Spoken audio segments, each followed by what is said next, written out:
I'm Maria Menounos, and you're tuned in to AfterBuzz TV, the ESPN of TV talk. Now, let the buzz begin. Welcome to the Trump Report. Happy to be joining each and every one of you.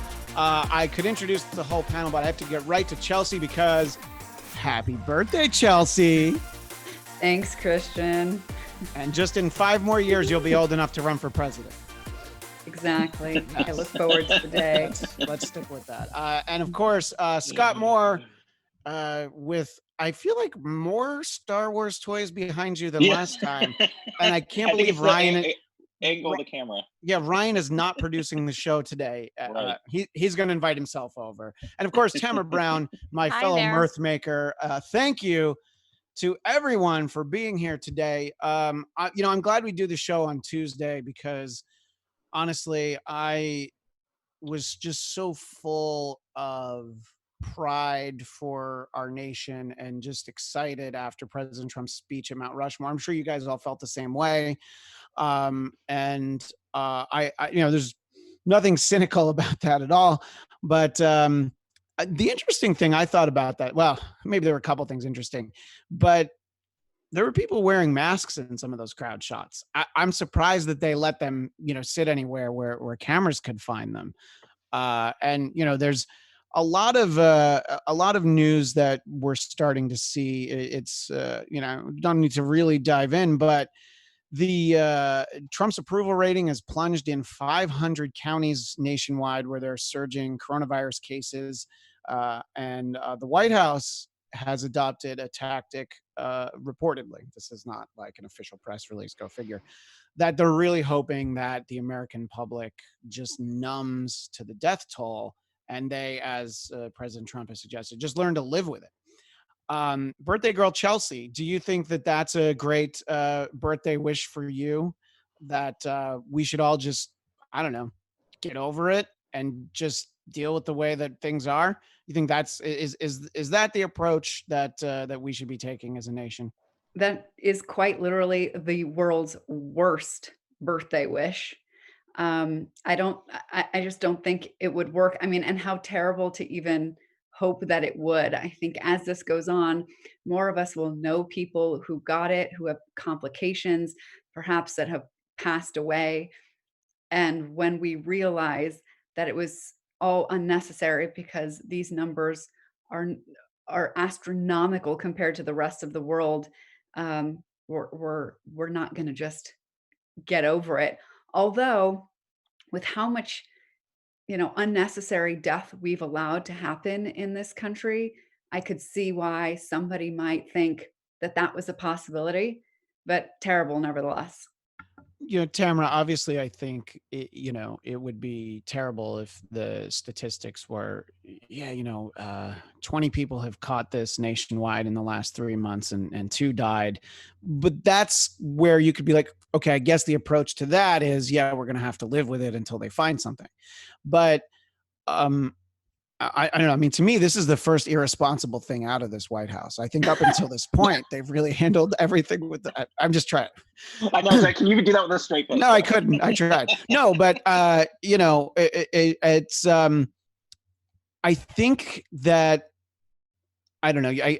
You have your diehard, dyed in the wool Trump supporters, but you're really getting the feeling that a lot of people are starting to think like, wait a minute, it's like, sure, maybe I don't know somebody who has it, but you probably are starting to see like, oh wait, that seems to be happening here. Do you think that, is there a way for the White House to take a stand on this, which they don't seem willing to, but what do you think they could say at this point that might make people be like, okay, clearly he's taking this serious now?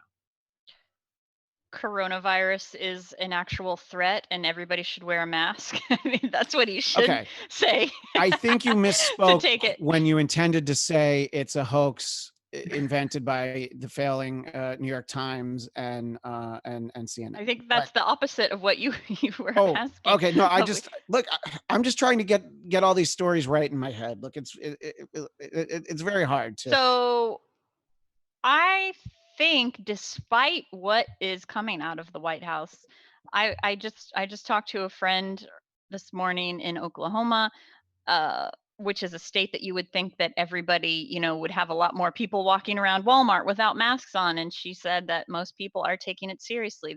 My mom said the same thing in the state of Missouri. I think that people are taking this, even people who are in red states, who are Trump supporters, are taking steps that, despite Yeah. him downplaying it. So that is good.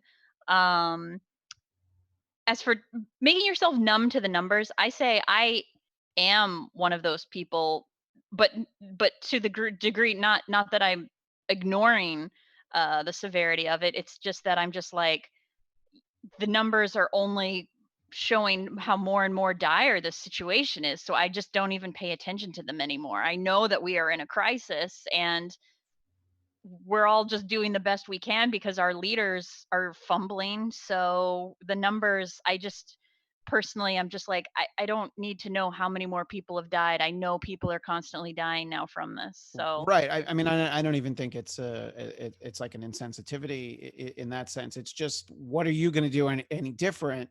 yes. If 1 million people die tomorrow, you're still doing everything you can. You're not going outside. You're going to wear the mask, and all that. So it's like, yeah, I mean, I do understand that standpoint. Scott, do you think that if we get to the point where the taking precautions against the virus, sort of, if that movement, if it wins over the Karens of America, I think that's the point where Trump probably needs to drop out of the race, right? I mean, if he loses Karen, he loses Oklahoma, basically.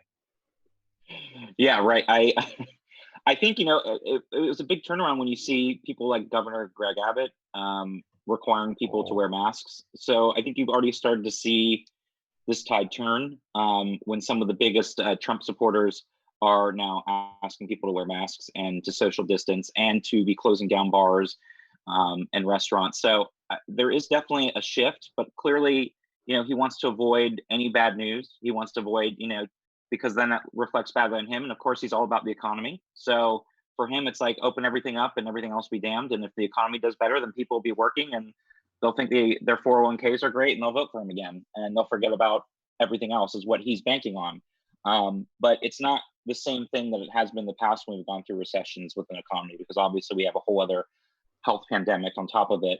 And we have injustice going on. And we've seen now how he is capable of handling these issues, and it's not very good. So I don't see any other way for him to dig his way out of it, but he's going to try to do whatever he can between now and November to not draw attention to all the other bad things and make it seem like it's everyone else's fault and that we need to open the economy fully. So I don't know if he's going to really change his tune, but he might be, want to be the lone warrior and wear his mask if he sees people like Governor Greg Abbott and other officials in big Republican states doing this, if he thinks it'll help him. Well, I've noticed that Pence has been wearing a mask more often, but I think I put this theory out a couple weeks ago. I think that's just more Trump trying to humiliate him. He doesn't want to wear it. He's just like, no, you go wear the mask now. This is your fault. But before I move on, I want to, you're talking about, somebody like Governor Abbott in Texas, who certainly didn't want to go out there and tell Texans that they need to put masks on. A great Twitter friend of yours, Mitch MCConnell, has recently been, in the last day or so, sort of speaking about taking it very seriously. And is it cynical of me to think that the only reason he sounds that way is because he's running for re-election? No, that's exactly why. Yeah, because I'm like, wait, that doesn't sound like Mitch MCConnell. I'm like, oh yeah, now we're like 5 months away. Right. Like, he's got to act like this is serious. And Chelsea, from Scott's home state, another governor who's doing a great job is Ron DeSantis. Sorry. Horrific job. I'm really bad with reading things today. It's bad lighting in here. It's probably the classy wood paneling, but he has they've said basically in Florida that schools need to reopen in the fall, and you got to do it in person. And the wording was at least 5 days a week. I'm like, Wait, so they're going to go Totally. back and like they're going to start going on Saturdays too? Like, I'm like, wait, who gave them that authority? Like, oh yeah, now there's an extra day of school too. I mean, look, I don't want to speak too badly about one of our 50 states, but Scott, do you think that maybe in Florida they could use an extra day of learning? I think they could. I mean, Okay. maybe that's why they need to have 6 days a week, so they can. But learn, here's so what we I'm don't going to repeat say. this I again. think it's elective Here's what I'm going to say. classes. All 50 states could use an extra day of learning. I'm sorry, what were you That's saying, great. Tamara? I think they're elective classes, like the history of NASCAR and Mm, yeah, No, I it's can't not think an of another elective. example. They have AP NASCAR, actually. That's Yeah, there you go. so Yes, I took that. yeah, of course. I Chelsea. failed, Wow, you took it. Yeah, Yeah. you didn't ace Yeah. it. You got a No. 1 out of 5 on the AP. I did. But Yeah, it was bad. Chelsea, what about states just, I mean, look, here's the thing. The president tweeted reopen the schools in all caps. Fortunately for, parents who might worry about the safety of their children, just tweeting in all caps doesn't make something happen. But how much of a threat do you think it is where you have governors who, for political reasons, want to, make the point of like, look, our schools are open, and they're going to start trying to enforce these things? Opening up the schools seems bonkers to me, but I was thinking about this. Like, the only way to do it would be if you sent kids to boarding school. So maybe like the Yes, college kids, please. Oh, sorry. the, That the was college that was kids supposed to You be said get, that out loud. Yeah, that was supposed to be in my head. Sorry. I missed it. I was saying I want to send my kids to boarding school. Yeah. Yeah. So the college kids, they're hopeless. You can't keep them on a campus, or if you do, they'll congregate. So like we got to send the college kids home, I guess. But then if we send the elementary school kids to college and have them stay in the dorms, they can't like party, right? Whoa. So maybe we can offer relief to parents of young kids and send them off to like a boarding school. College kids will have to learn via Zoom. We will upend education, but hey, maybe it's worth a shot. But literally, I realize this sounds ridiculous. The only thing that sounds more ridiculous is just sending kids back to normal school as we Honestly, know. this is one of the most sensible things anyone has ever said on this show in the 4+ years we've been doing it. I love the idea of sending young children off to college. Felix is going to be 5 in a few weeks. I think that means he's old enough to rush a frat. So I'm Totally. very excited. We're going I to see see a what Seth school Rogen movie in the works. The script is writing itself. Wait a minute. Let's stop talking about it. And Tamara, you and I will talk off air about this idea. I like it. And we can pitch it to Seth Rogen. But look, there's the joking around of like, oh man, I'd love to get the kids out of my house. But then there's the reality for, working where a lot of families, both parents work, and in all around the country, even in Southern California, people are starting to have to go back into work at least a little. And if you have your kids home, it makes it very problematic, as I found trying to sign up for a nanny service, that sometimes the wait is it's kind of a lot of people are looking for it right now. So it's like you want your kids to go to be safe, but at the same time you're like, okay, but what is the solution? And I think that I understand the idea of wanting to open the schools, but I mean, it's not even like they're not even thinking about like, okay, we're gonna send, like we'll do like 3 shifts. We'll have an early morning shift, so there's less kids, and then we'll do more, because it'll cost too much. It's just more like, yeah, schools are gonna be open regular, all day, every day. Schools in Florida still shoes optional, right, Scott? Of course. Yeah, Flip I just wanted flops. just like Generally, flip flops. just like church. Yeah, Yeah. exactly. Yeah. But I mean, I don't even know what kind of authority governors have, but this is more of a hypothetical. I mean, Tamara, if you had a job where they suddenly were like, okay, well, you have to come back into the office because obviously whatever you're doing it's essential that you be here. And it wasn't even your company that wanted to do it, but if governors started mandating that, I mean, what do you think your personal reaction would be, and how do you think that the majority of Americans would feel about these kind of sweeping laws that kind of ignore what's going on in the Mandated, country. if Yeah. it were mandated to go back to work. So Yeah. a friend of mine who has been off and she just had to go back to work, they have these like safety procedures in place, but she keeps texting me in frustration during the day that they're not being followed. And I think that's the issue with not just in a workplace, but in the grocery stores everywhere, is that who has the authority to enforce any of these security measures, so that when people aren't taking them seriously, when there aren't hand sanitizers at every workstation where they're supposed to be, or somebody has their mask hanging down, like who is in the position to tell somebody, fix your mask?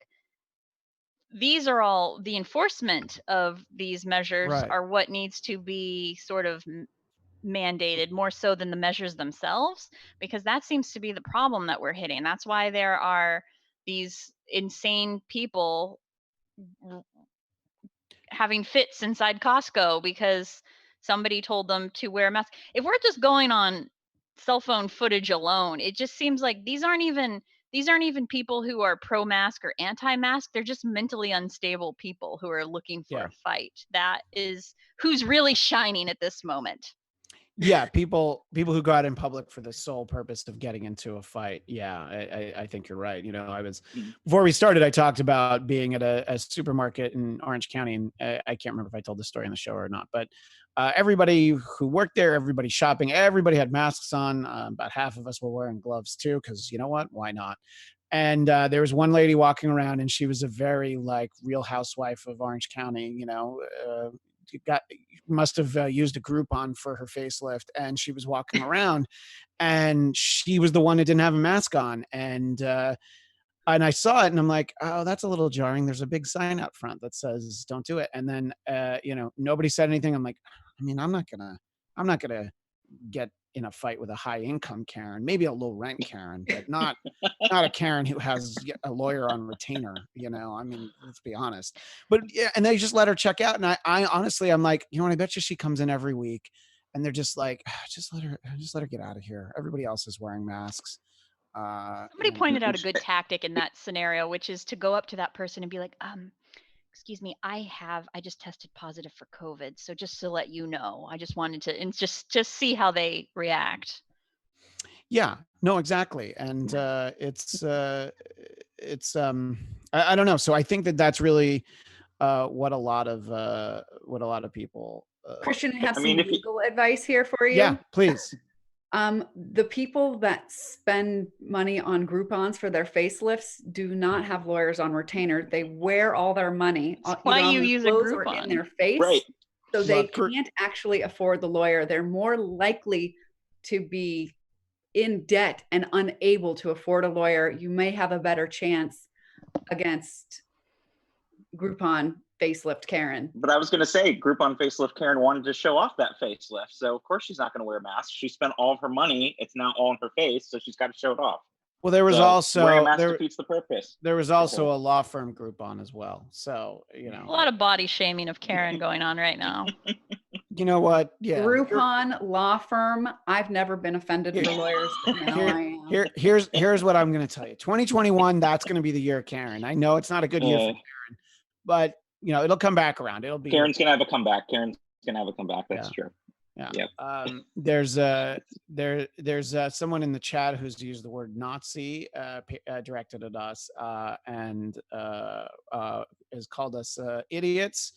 And you guys tested positive for radical idiots. I don't think you really phrased that the way you wanted to. It was, but I like where you're going with that. I like that. Yeah, a good one. It's a good one. That's not that bad. But I've been accused of worse. I'm not quite sure why she's watching, but you know what? Thank you. You watching. Most people can't see it. Bree, who's producing, points that out, but there's like one that got in, but I can see all of them, but that's all right. I'm just glad that someone's watching. So thank you. But in any case, there's obviously a lot of other things that I wanted to talk about, but I do want to stay on the virus for a moment because the well, let's first, you know what, I was going to, okay. So the Atlanta mayor, Keisha Lance Bottoms, a potential VP pick, says she tested positive for coronavirus, but she feels fine. So she's going to keep working, but like working remotely. That doesn't mean like, yeah, I feel fine, so I'm going to go to Costco and get into fights. I hope this episode is sponsored by Costco. I hope so too. Hey, if they bring the samples back, I will let them. I know. Right? The samples. Come on, just give me the put a lid on them, then it's fine. So I don't know. There's that, and then also, see, the problem is that one of my links was like it gets updated. So the president of Brazil, Bolsonaro, tested positive for it, and look, you don't feel good for anybody who gets it, but speak for yourself. Well, I don't. And you also have former presidential candidate Herman Cain, who was attending Trump's Tulsa rally, and he posted a picture of himself without a mask, and he's in the hospital in Atlanta for it.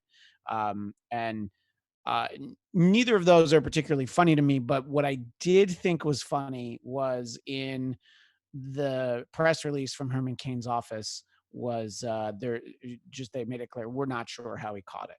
And then, Twitter is very helpful in those moments. They'll do a screen grab, and then there's a picture of him at the rally smiling without his mask. Yeah, we have no idea where he caught it. And then, no, look, he doesn't mean he caught it there, but he could have given it to somebody. Did he say hi to Kimberly Guilfoyle? There's a lot of questions as to how that would happen. Do you think that Boris Johnson had it, but do you think that having prominent people get it and survive it, does that help in a way? I don't know. I mean, I guess I'm going to ask each of you what you think. Sort of, Bolsonaro has been somebody who was really downplaying whether or not it was real and how much of a threat it was. So I think he's the one to really focus on this. Although, Herman Cain did give us the 999 plan when he ran for president. So I do hope that when he needed to go to the hospital, he called 999. Yes, I know it's not really that funny, but I said it anyway. So what do you think, Scott, when when somebody like Bolsonaro, who is a world leader, comes down with this virus?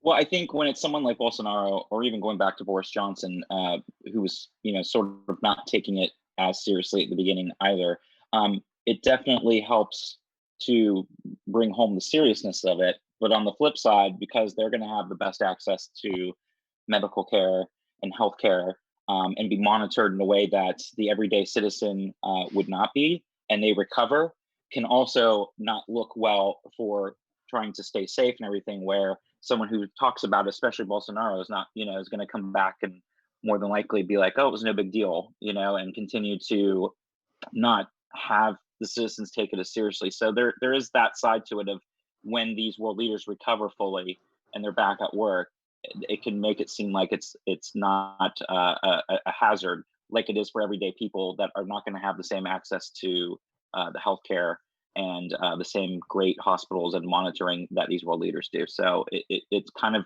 it's a two-sided thing there. On one hand, it does show that it is serious, but on the other hand, it shows that if you recover, it's not a big deal. Yeah, when Boris Johnson went back to work, I couldn't believe how disheveled and out of shape he looked. And then I was reminded that that's what he looked like beforehand. So I don't know how much that helps. And I don't know if, having, I guess it would show a sign of weakness if a world leader, were like hooked up in a hospital bed and being like, yeah, hey, I guess this is real. I feel like Brazil, I don't want to generalize, but Brazil, you get the feeling that they're kind of like the Florida of South America in the sense that they really don't want the party to stop down there. And I think it's kind of bumming them out a little bit. And I think that's where Bolsonaro was coming from. Making that generalization, Chelsea, first of all, was it racist for me to say that I'm generalizing the Brazilian people? Because if it is, I feel like I should apologize. But I was just trying to more make fun of Florida than Brazil. Well, I'm glad you clarified that. Thank you. I hadn't thought of it the way that Scott just presented it. I mean, I had thought, I don't wish death upon anybody, but I did think that it was sort of a good thing that he got it so that people could see that this is like a real thing. But Scott's totally right. If, they have the best access to healthcare and they come out on the other side, like, this was a teeth cleaning, then yes, that could have a detrimental effect. But I believe that even with the best healthcare, some people will pass away from it, and unfortunately, it may take a very high profile person to pass from it in order to shake people awake. And I'm not wishing that on Bolsonaro or anybody, but I guess I fear that that will be what it takes for people to really wake up. Here we had the death of a Broadway actor who fought the coronavirus for like 90 some odd days. And even for me, somebody who has hardly left the house and hardly sees anybody, has taken this very seriously. That even got to me that, 90 days of trying to fight this. Right, he was only 44, so 41. 41. Yeah. Yeah. And he So looked so young Yeah. and so in shape and healthy, and no pre-existing conditions that have been made public. So it is tragic and terribly sad, and I can only hope that people heed that warning. Well, that's exactly what I've been saying too, is to people and friends that I've talked to, is like, people are just looking at that hard number on the death number too, but you have to look at exactly the case in point with him. The people that are suffering and going to hospital for 30, 60, 90 plus days, and even if they survive, I mean, not only do you think of the toll that takes on your health, but being on a ventilator, and then the recovery after that, and then of course the medical bills. And so it's not even just the fact that you're getting to that hard number of someone actually dying from it, it's the horrible time that you're recovering, and any of the permanent damage that you're going to have to your lungs and other organs, which again, I think people are overlooking that and glossing over it too. It's like you either survive or you don't. But there is that whole time period where some people, and you see it all the time here on the local news too, it's like someone got out of the hospital after 50 days. And I mean, it's just insane. And nobody wants to be on a ventilator either. And I do agree with Chelsea, and it is sad to say, but someone very high profile, if they were to pass, would maybe bring attention, especially someone who's maybe very anti, but you don't wish that, but in a crazy weird way, that might bring attention if someone that was very anti this disease and ended up, being a world leader, or some other high profile person would maybe bring that attention to how serious it could be for people.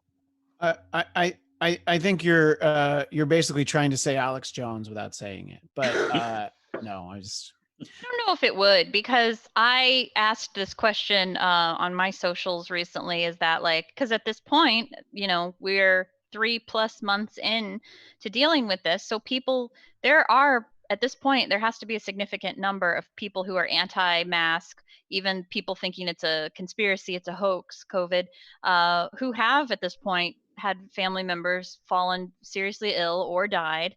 And so I asked, how are they? So what do they have to say at this point? So that's what, I think we're talking about right now. What would that person say when a politician that they stand behind falls ill because of COVID? But I think that you're assuming this person obviously does not use reason. So I still don't think that that's going to make a significant difference to them. If they were able to see cause and effect and how that goes into effect, they wouldn't be they wouldn't be believing COVID is a hoax in the first place. So I think that even if a public figure or a personal family member who does have dire consequences from this, I don't see that swaying a person who doesn't believe that this is as dangerous as it is. The only way I'd say that it would is it kind of goes back to the theory of,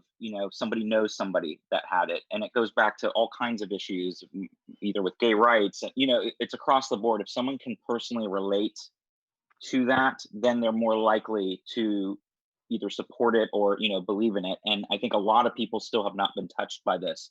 And so all they're seeing is what they see from the media. So if there is either personal connection, like a family member or someone that they either look up to or respect that might have been against it, that gets it, that's where I'm saying that might be able to help those people. Yes, there's always going to be a percentage of people that are never going to go for it, but there might be that chance of getting some of those people over it if they have a personal connection to it, where otherwise when it's just blasted on the media and it's just numbers, they're more likely to ignore it and think it's not a big deal. So that's what I meant, is more that kind of thing. Right. And there's anecdotal evidence of people who, they were outspoken and they got it and they're like, oh yeah, I was stupid. And some of them are, figures in like local communities. Like, you saw somebody who said, oh, I was stupid, I made a mistake, this is real. It was like, I've seen like church pastors and things who were like, okay, yeah, I should have, by the way, it's not a lot, but I've seen a few of those. I'm not talking about, because I think we've had some elected officials, we've had like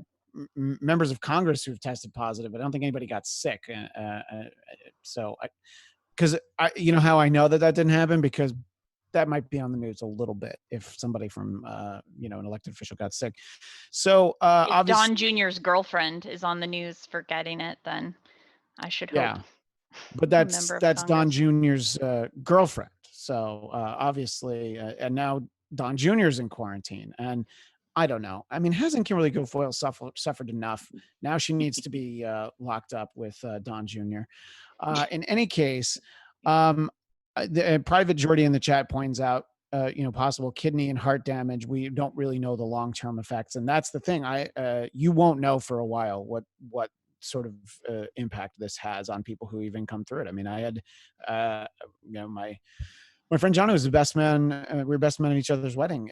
He had it. He lives in New York. He had it for like 3 weeks, and he said it was really bad. And he's fine now. But I just you hope that anybody who does pull through it is okay. And so there's another person in the chat, and this is not the person from before, but Knezvik says, "What is going on between China and the USA?" And I'm glad that somebody asked about that, because it looks like you see in like movies, when people like race cars for like pink slips, like you win the loser's car and then you have 2 cars.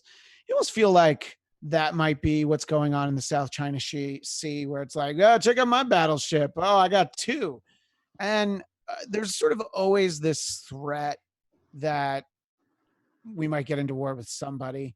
China always seems kind of likely. When you see these concerns, do you think that China just feels like, yeah, now's probably a pretty good time that we could swing a bigger stick around here? Do you think that China's looking to pick us off, Chelsea? I think if anybody has a motive to want to get into battle with China, it would be Donald Trump. He would want to distract us from the coronavirus, and actually just not distract us from the virus, but just point the blame at them, and prompt them into some sort of altercation. I think people now see China differently. The fact that we sent all our jobs in manufacturing abroad and can't make enough PPE for ourselves because most of it comes from China. This has really upset people, and people are not happy with China. And to be fair, though, we were the ones that shipped the jobs there because we wanted things to be cheaper, and everything has a cost. So that just came around to bite us. But for people that are not really into personal responsibility or our country taking responsibility for its actions or for holding corporations accountable for their actions, yes, sure, China will be a great scapegoat and somebody for Trump to be aggressive with and try and, rally the base to have somebody new to hate with him. So, Tamara, if we were laying odds and putting real money in here, would you put money on China? You feel like if they really wanted to do this thing, they'd probably be able to pull it off at this point? China could. We don't have the money for it right now. With as devastated as we are, like I feel like even Trump, as much. I mean, I agree with Chelsea that he would be itching to go to war, but we can't afford it. Sorry. Well, So the military budget has not been touched. It's been increased dramatically over his time. So they do have a lot of money. Maybe in a few years. I mean, if you run out of money, I mean, just tell the mint to print more, and then you And have just tell more China money. we'll pay him back Yeah, later. we'll pay you back later. Exactly. Add Yeah. it to the tab, guys. Scott, I wanted to get your reaction to these comments from a CIA official. Her name was Beth Sanner. She's a senior official at the Office of the Director of National Intelligence. She serves as Donald Trump's intelligence briefer, which you think about that for a second. That probably means a lot of charts and graphs and demonstrating Pictures. things with blocks. Yeah. Pictures. Yeah. She said that she doesn't make public comments very often, but you get the feeling that somebody was probably about to blame her for something, because she said that she didn't explain a story that we talked about last week, this idea of Russian bounties against U.S. soldiers. She didn't tell him about it because he was losing interest in what she was saying, and that is definitely, when you're trying to have a important conversation with a child, you do have to go like, all right, I'm going to have to move this onto something that they like. Can you imagine being the intelligence briefer to our current president? And how would you get him to listen to information? I think, I mean, I actually feel sorry for her. And what a misnomer there, talking about intelligence. But I mean, right there, that's the problem. When something this serious, if she's claiming she couldn't even talk to him about something this serious because he wasn't interested. And we've read about this and heard about this in the past too, about how he's wanted to gloss over certain things. And it's just, to me, that right there makes it unacceptable for him to be in this position if he's not even capable of having the attention span to go through something as serious as that. And I know she was probably trying to get out in front of it, like you said, to cover herself. Yeah. Because she would be the first person to take the fall. But it's really just goes back to how unacceptable it is for anything. I was just going to joke and say, she had to draw stick figures with a Sharpie to maybe showcase what is actually happening. But it's such a serious topic that you can't even joke about it. And the sense that her even making that suggestion is, to me, already grounds of being like, this person is not acceptable. Taking every other thing out right there, if he did everything else right, just saying that he can't even focus on something that's that important. And it also shows the hypocrisy of Republicans and conservatives who keep talking about, military and, we're the ones that are strong on protecting America and its borders. And then you have someone right there who can't even listen to a briefing. Shows that it's absolute hypocrisy too. And really just unacceptable around that. That's what it's come to, that you can't even show intelligence to somebody like that. Scott, right up until this minute, I always thought of you as a Trump guy. I guess I haven't been listening to you. I really just don't pay attention when you talk. Yeah. But yeah, I mean, what she was trying to tell him about is very serious, but this idea that I can't really tell him about important stuff.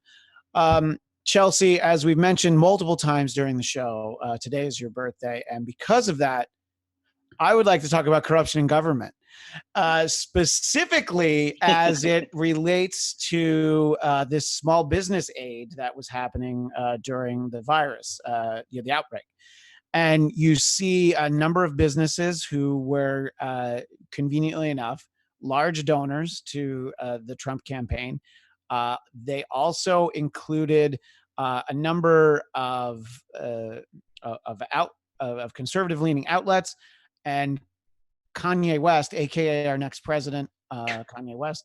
We'll talk about that next week. I'm sure he's going to have a platform out by then. But no reason to talk about President Kanye until he's ready to talk about it. So I'm sure this is not surprising to you, Chelsea, but what could be done? Again, it has to be hypothetical, but what could be done could have been done a couple of months ago to be like, we really need to make sure that this money goes to businesses that need it, not Kanye West, not Newsmax, you know, not some of these like conservative think tanks, you know. So what could have been done, and can anything be done to prevent any future aid going to the wrong places, or would that not even matter if Joe Biden were president? Yeah. I mean, I think the answer to the question is above my pay grade. I mean, I think, Mark Cuban had a decent idea where you just let companies continue to spend as they were spending before, but then you just don't allow them to go sort of into the negative, and the government would supplement that rather than give out loans. But the bigger question is how did we get into this situation where we have Kanye West taking out loans of $2 to $5 million, claiming that he is helping to hold on to 100 employees with that money. Part of me wants to be really pissed. Part of me is like, I mean, okay, well, maybe there's some fairness to it. But then I was, I was still watching the news about how people can't even get regular unemployment, and about how people that made more than 75, or their household made more than $150,000, didn't even get a $1,200 check. And it just seems so outrageous and offensive that the only way to prevent it is to take out the system that allowed it. That I understand wanting to get money into the hands of small businesses, but the government knows a lot more about us than we would like to believe. We could, if we wanted to, have a really simple way to do our taxes, where the government sends us a pre-filled out form with everything. We would just review it and sign it, because they know so much about us. So if they had been on top of things, and this goes beyond just Trump being so unprepared for something like this. We don't know really if the Treasury Department could have done something like this, because I understand that their technology is like in the Flintstone era, but this is just the product of decades of allowing big business to wipe out regulatory agencies from the inside out. And so that we're in this situation, and the only thing that I can hope for is that enough people get pissed off that are like, this cannot be right, and then they figure out that it was because of the role of money in politics that this happened. That we don't try and place a band-aid on this current situation, but that you eradicate pull the problem out from the root. And it's just a matter of enough people following the money to the root to figure out what the problem was, and us starting over in this regard, where we cannot let money be so influential into our politics, because then they're the ones that get bailed out, and most other people get left behind, or get a very, very minimal, almost embarrassingly offensive bailout. What you say makes so much sense, specifically on finances. I only wish there was a book where people might be able to look to get more of that kind of information. Can you think of any book that you might want to recommend to people, Chelsea? Well, I wish that in my book, Save Yourself, Develop the Financial Fitness to Spend in Alignment with Your Values, Not Ego, I had talked more about money and politics. I think I dropped it in on like one line somewhere, because of course I could have written, it feels like, an entire book on the subject, but where I wanted people to start Sounds like your next book. Right.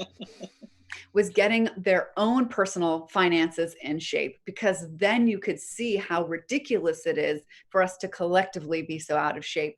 So it is a two-prong approach. We've got to fix our politics, but we also have to fix our personal finances. Thank you very much for the opportunity to pitch my book. It's available on Amazon, and I encourage you to get financially fit, because as most of these things that we're seeing, these big collective problems that we have, may not be absolutely solved, but they're immensely helped when we individually clean ourselves up, either clean up our finances or put on a mask. Thank you for coming to my TED Talk. Well, thank you. And my financial advice to our audience is don't get a facelift with a Groupon. I think that we established that earlier. Very Tamra, when we're Yes. talking about these bailouts, there's a large franchisee of Wendy's, Taco Bell, and Pizza Hut restaurants whose CEO is a major donor to President Trump. They got loans totaling between $15 to $30 million. Planned Parenthood clinics, I think that must have been an accident. I think they probably thought they were giving money to, something else. But my favorite of these is the nonprofit Americans for Tax Reform, run by a guy named Grover Norquist, who makes a lot of rounds for, if you watch a lot of cable news and listen to political talk radio, Grover Norquist, happy to take lots of government money. I'm starting to think, Tamra, do you think that our elected officials are hypocrites? No, I think they're fine. Okay, good. I'm Next glad question. somebody agrees with me. Thank you. I mean, yeah, everything that Chelsea just said, like, that is the ultimate point, that America, it's so hard to get the general American citizen to pay attention to politics at all. I'm sorry to be cynical, but we are all people that, I mean, I'm not even as tuned in as the rest of this panel. But I feel like the average citizen just has a very minimal awareness of what's happening, even just coronavirus and election and things like that. So to go as deep as who is funneling money into our politicians, and what is the effect of that, what is the fallout from that, it's just so beyond what the general public is aware of, that it is the root of all cause of all of our problems right now, and it is absolutely not something that is in the general lexicon of awareness. So that is the frustration amongst many that is keeping me awake at night. That's all. Well, good. Yeah.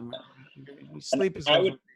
know, I was going to say, I haven't slept in weeks now, but I add two quick things to that. One is to add salt to the wound. A lot of these big businesses that are getting these huge bailouts are then, once that money dries up, are going to end up laying off a lot of workers to begin with. And I've even heard this from some of my friends that work at bigger companies, like, oh, we'll be laying off people in the fall. We don't know who or how deep it's going to go. So, just be prepared for that. And I know that's going to be the extra salt in the wound. So, as things happen and this money dries up that they got from the government, they'll end up laying off people. And of course, we know the corruption at a whole other level, because Steve Mnuchin doesn't even want to reveal where all of these funds went to. And Trump fired that inspector general. So it makes it even harder to see what friends that have been donated money to, have been receiving these funds as well. So that adds a whole other level of corruption to the normal horrible corruption that we have going on. I mean, if we had a swamp before, what do we have now? If the swamp was maybe this,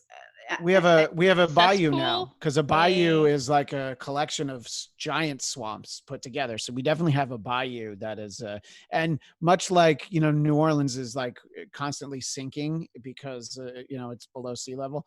I think that's what's happening to the country. Well, what I was going to say about that story is that I think I'm going to have Shake Shack for lunch, because even though they did it because they were shamed, they gave their money back. Now, it was because people complained about it, but at least they gave their money back. The final point I want to make, and I know we're almost out of time, I wanted to, Scott, people in New Jersey are voting today. Do you think that Congressman Jeff Van Drew, who last year very proudly switched from Democrat to Republican, endorsed President Trump, got up on stage with him, do you think that might have been a career miscalculation on the level of Shelley Long leaving Cheers so she could go and do movies? Topical. David Caruso leaving NYPD Blue so he could do movies after one season. Do you think he'd take that back, is what I'm really getting at? You think Jeff Van Drew's like, just kidding, can you put the D next to my name? Well, he's actually in a district where it might work to his benefit this time around, but is he from like near Philly? Yeah, I